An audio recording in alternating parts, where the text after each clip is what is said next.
দেখতে পাচ্ছ বন্ধুরা, সকাল সকাল আমি চলে এসেছি আর ভোগ নিতে আসতে বলা হয়েছিল। আর আজকে হলো মায়ের বাৎসরিক, তার জন্য দেখো ভিড় রয়েছে আর সবাই ভোগ খেতে বসে পড়েছে। তো চলো আমি একটু ভোগ নিয়ে চলে যাবো বাড়ি। আর ব্লগটা এখন থেকে শুরু করছি, তোমরা অবশ্যই ব্লগের সঙ্গে থেকো আর দেখতে থাকো আজকে এই ব্লগটা কী নিলাম বাড়িতে দেখাবো। গুড মর্নিং এভরিওয়ান, আমি অসীমা ডেইলি ব্লগিং চ্যানেলে আবার একটি নতুন ভিডিও দিয়ে আপনাদের সকলকে আবার একবার স্বাগত। আশা করবো আপনারা সকলেই বেশ ভালো আছেন, সুস্থ আছেন, যে যেখানে আছেন আর যেখান থেকে আপনারা আমার ভিডিওটি এখন দেখছেন। আজকে হয়ে গেল বুধবারের সকাল, এখন সময় হয়ে গেল 11টা 21। তো আজকে ব্লগটা এখন থেকে শুরু করি। সকাল সকাল চলে গেছিলাম কালীবাড়ি, আজকে ছিল অষ্টমঙ্গলা মায়ের, তো একটু প্রসাদ আনতে গেছিলাম। আপনাদের সঙ্গে সেটা ছোট্ট ভিডিও ক্লিপের মাধ্যমে শেয়ার করেছি। আর এখন করছি যে আমি এখন রুটি।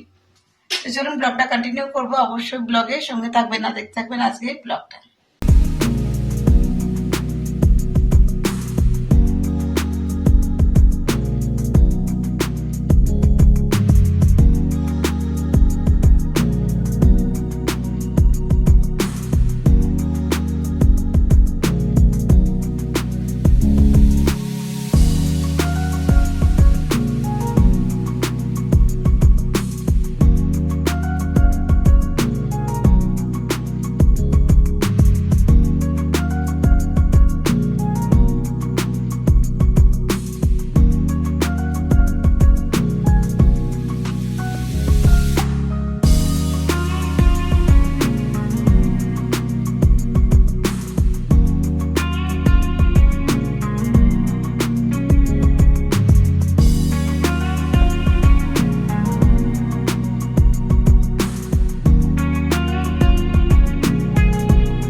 তো তোমাদের সঙ্গে শেয়ার করি, আজকে একটু হাত ফাঁকা ছিল, তার জন্য আমি যে দুধের সর জমাই সেটা হ্যান্ড ব্লেন্ডার দিয়ে দেখো অনেকক্ষণ ধরে বিট করে নিয়েছি। দেখো এখন যেটা এসছে এটা হলো ননি, মানে হলো মাখন।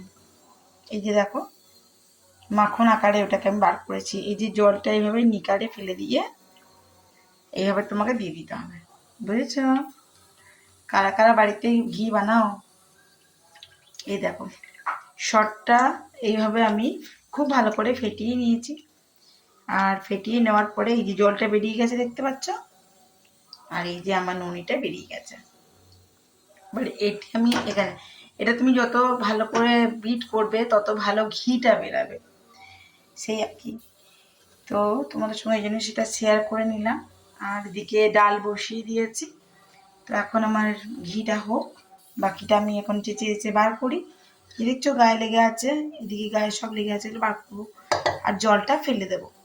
দেখো গ্যাসটা কিন্তু একদমই সিমে করে রেখেছি, ধীরে ধীরে যাতে এটা গলে আর ঘিটা খুব ভালো করে যাতে তাতে মানে বেশ কড়া পাকের যাতে তৈরি হয়, তার জন্য। এখন আমি এতে খুন্তি চালাবো না, এই অবস্থায় আমি জাস্ট হালকা করে সাঁড়াশিতে করে নড়িয়ে দেবো। দেখতে পাচ্ছ একদম আমার ঘরে তৈরি করা পিওর ঘি। এই শর্টটি আমি রেখে রেখে মানে আমি মিঠিকে ঘরেই বানিয়ে বেশিরভাগ খাওয়াই। খুব কম টাইম, যখন সময় হয় না, হয়তো শেষ হয়ে গেছে, তখনই কিনে নিয়ে আসি। আদারওয়াইজ আমি বাড়িতে বানানোই ওকে ছোটো থেকে খাওয়াই। আচ্ছা চলুন দেখাই। দেখুন আমি গ্যাসটা একদম সিমে করে রেখে এখানে ঘিটা তৈরি করছি। এই যে দেখছেন এই যে লেয়ারটা সরে যাচ্ছে, এই যে দেখুন ঘিটা কেমন সুন্দর মানে ঘিয়ে পরিণত হচ্ছে। দেখুন এই দেখুন এগুলো সমস্তটা গলে যাবে। এই যে নিচে বসে আছে এটা হলো খাড়ি, আর এটা যদি আপনি ধীরে ধীরে করেন তাহলে কি হবে, এটা পুড়বে না। আর যদি দাও দাও করে আগুনটা দেন তাহলে কি হবে, এটা পুরো খাড়িটা কালো হয়ে যাবে, মানে আপনার মুড়ি দিয়ে খাওয়ার যোগ্যতাও থাকবে না। এটা কিন্তু মুড়ি দিয়ে চিনিতে দিয়ে খেতে বেশ ভাল লাগে, ঘিয়ের খাড়ি দিয়ে মুড়ি খেতে। আপনারা কারা কারা খান অবশ্যই আমাকে জানাবেন, আর বাড়িতে হবে ঘি কারা কারা করেন। তো এই আর কি, দেখুন এটা গলছে, যেটা এটাই হলো ঘি। এই যে উপরে যেটা দেখছেন এই যে গলেছে, এটাই হলো ঘি। আর এদিকে মায়ে আর মিঠির জন্য বসিয়ে দিয়েছি 1 কিলো চালের মতন ভাত। আর এখানে আপনার করেছি সবজি দিয়ে ডাল। মায়ের আজকে বললো পেটটা ভালো নেই, তার জন্য সবজি দিয়ে ডাল করে দিয়েছি, সমস্ত সবজি। এবার এটা আমি তড়কা লাগাবো ডালটা। দেখো ঘি বেরিয়ে গেছে, এতটাই ঘি হয়েছে আমার। আর এই যে খাড়িটা বেরিয়ে গেছে। এটা যদি আরও ভালো করে ফাটা যেত, আর একটু সময় দিয়ে, তাহলে এতটা খাড়িও বেরাতো না। যত ভালো করে ফাটানো হবে তত বেশি খাড়িটা কম বেরাবে। তো চলো এটা একটু ঠান্ডা হতে দিই, প্রচণ্ড গরম দেখা যাচ্ছে না। তো এটা একটু ঠান্ডা হোক, তারপর জারে শিফট করবো। দেখলে কেমন সহজভাবে আমার ঘরে তৈরি করা হয়ে গেল খাঁটি ঘি। তো এই দেখো বন্ধুরা, এতটি ঘি হয়েছে। আর এই যে খাড়িটা আছে, এই যে দেখো খাড়িটা, আমি এর মধ্যে দুটি মুড়ি নিয়ে নিয়েছি, একটু চিনি নেবো, দিয়ে খেয়ে নেবো।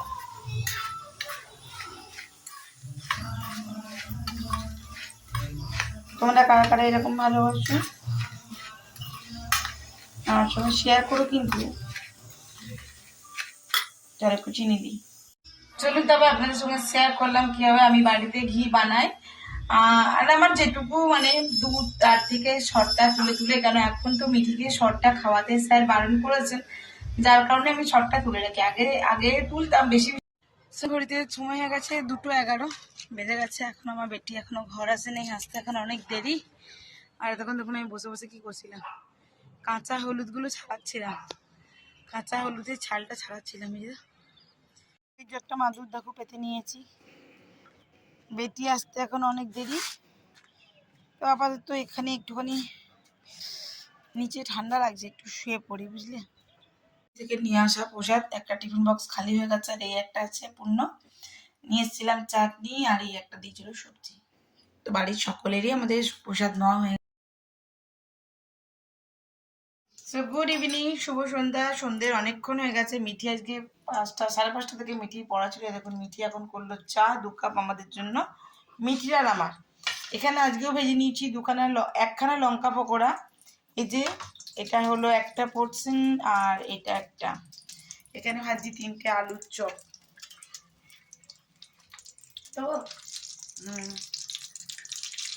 তো একটু লাল লাল করে চপটা ভাজা হবে। তারপরে দেখুন টোটালি আমার নিরামিষ ঘরে ভাজা আলুর চপ। কেমন লাগছে রে? গরম আছে, সাবধানে খা।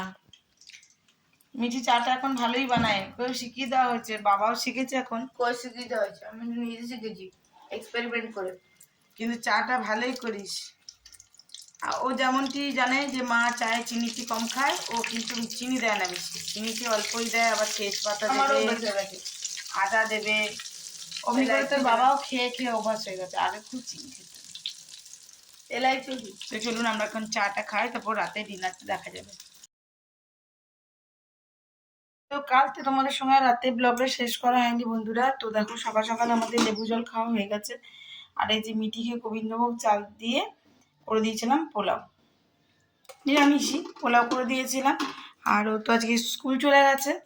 সো আজকে হয়ে গেল তোমার থার্সডে। আমার সকাল সকাল সূর্যের হকে জল দেওয়া হয়ে গেছে। এখন সময় হলো 8:30। তো চলো সূর্যের হকে জল দেওয়ার পরেই আমি খাই চা। তো চলো এবার একটু চা খাবো। সো আজকের মতন এটুকুই, ব্লগটা শেষ করছি। ব্লগে কিছু ভালো লাগলে অবশ্যই লাইক কমেন্ট শেয়ার করে দেবেন। আর নতুন বন্ধু হলে অবশ্যই চ্যানেলটি সাবস্ক্রাইব করা বিশেষভাবে অনুরোধ রইল। সকলে ভালো থাকুন, সুস্থ থাকুন। আবার কি নতুন ভিডিওতে খুব তাড়াতাড়ি দেখা হচ্ছে। ততক্ষণের জন্য বিদায়, টাটা, গুড মর্নিং।